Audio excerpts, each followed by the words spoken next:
Dans une récente interview accordée à Combini, Vita a révélé qu'avec son ami Diams, elle devait apparaître dans le clip Mauvaise foi nocturne, la parodie de Confessions nocturnes.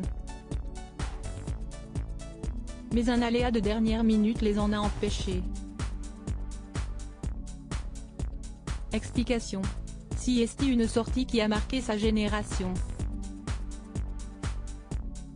En 2006, les Français découvrent le titre Confessions nocturnes, interprété par Vita et Diams. Cette chanson, parlant d'une femme victime d'une infidélité qui décide de se venger, parvient rapidement à grimper en tête des charts. Un succès tellement grand que Pascal Obispo et Michael Youn, par le biais de son personnage musical humoristique intitulé Fatal Bazooka, décident de parodier cette chanson avec un nouveau titre nommé Mauvaise foi nocturne. Encore une fois, le succès est là. À tel point que la chanson parvient à être certifiée disque d'or en France et en Belgique.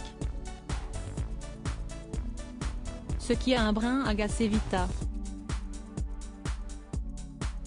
Elle m'a dit, ça a été un peu relou quand même. Elle l'avait validé mais elle a dit, on ne pensait pas que ça allait autant marcher. Si on avait su, on t'aurait dit ne la sors pas, a confié Michael Youn dans une interview accordée à Combini. Diams et Vita devaient apparaître dans le clip de Mauvaise foi nocturne. Pourtant, Diams et Vita étaient partantes pour participer au succès de Mauvaise foi nocturne au départ. À tel point qu'elles devaient, initialement, figurer dans le clip vidéo. Si est du moins ce qu'a révélé la chanteuse dans une interview accordée à nos confrères. Ça les gens ne le savent pas, mais on a eu un problème parce que Mélanie, Diams, était à l'étranger. On avait prévu une scène, je trouvais ça génial, où eux sont en voiture avec Pascal, et on devait arriver, avec moi en larmes dans la voiture. Je trouvais ça énorme.